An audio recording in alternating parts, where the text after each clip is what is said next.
Pela has just become the best 4-star character in all of Honkai Star Rail, and it's all thanks to the new event light cone that was given out in the recent event. Now, fortunately and unfortunately, it's an event light cone, so those who miss out on this light cone, they're missing out on the best character in Honkai Star Rail.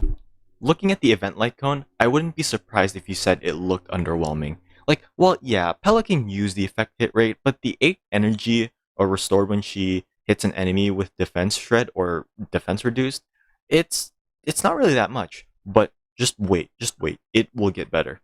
Like really, really good, trust me. Now with Pela's talent, it reads as if the enemy is debuffed after Pela's attack, Pela will restore energy based on her talent level, and it can only be triggered 1 time per attack. This talent is very, very easy to trigger. Now it may look as if the enemy has to be debuffed by Pela, or yeah, the enemy just has to be debuffed after Pela's attack, and her talent will trigger. So it can trigger off Serval's shock, for example. Debuffs are basically considered those status effects on the enemy's bar, where it has a red arrow pointing down. That is what constitutes a debuff. And with her talent, I would recommend getting it to level 7. And with level 7, you can start doing the crazy thing I'm going to talk about soon after this. And finally, what makes Pela from an okay character to an absurd character is having an energy link relic. As you know in Genshin Impact, when you get flat energy, it can't be affected by the energy recharge timepiece in Genshin. So flat energy will always be flat. This kind of isn't the case in Star Rail.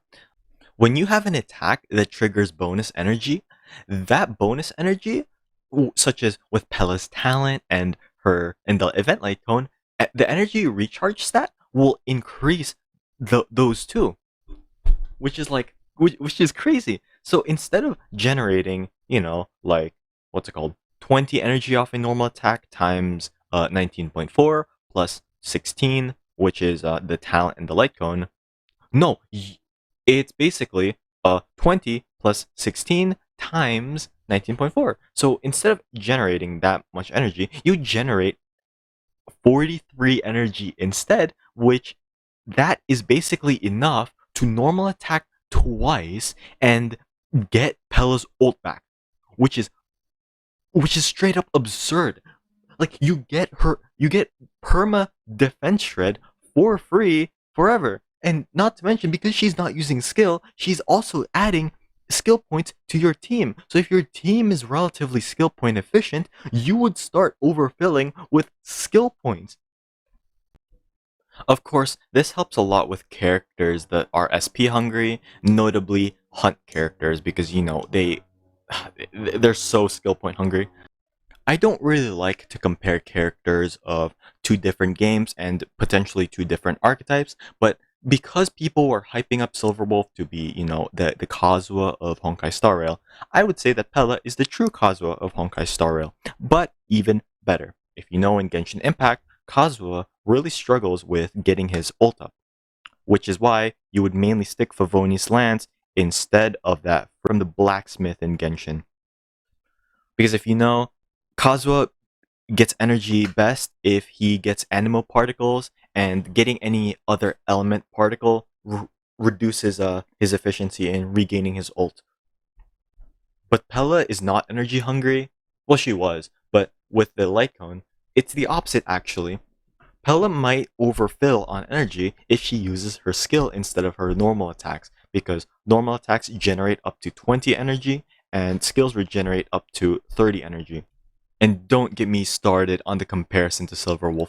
Like, holy, like Pela's defense shred is very, very generic, and it can affect every enemy. Every enemy and every team benefits off defense shred. Now, while Silverwolf also has defense shred, there's one crazy difference. No, it's not that Silverwolf has more defense shred. No, it's that Pela's defense shred is a true AOE. So it will hit all enemies regardless, so long as you can actually apply the debuff. But since it's 100% base chance, not to mention the 40% increase in effect hit rate, you should have no problem defense shredding enemies with Pela.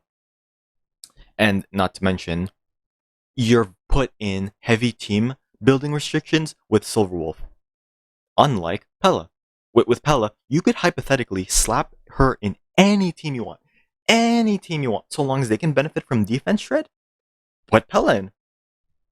You know, people were saying that Silverwolf was the Kazuha of Genshin Impact. Because Kazuha has Viridescent Venom. No. If Silverwolf was like Kazuha, or if Kazuha was like Silverwolf, instead of what's it called? Instead of applying elemental resistance shred on the elements that you swirled, instead imagine you swirl with Kazuha. Any like say you swirl fire with Kazuha, and hypothetically you would have a 33% chance to apply the fire resistance down instead of just the fire guaranteed. The reason why I mentioned 33% is because usually in international with Child, Tartaglia, and Kazuha, you have fire, water, and wind slash animo, because you're basically gambling with Silverwolf. Oh hey, will it get the correct weakness add, or will it whiff and I waste one turn? So yeah, with Silverwolf, you'll waste one skill point and you waste one turn.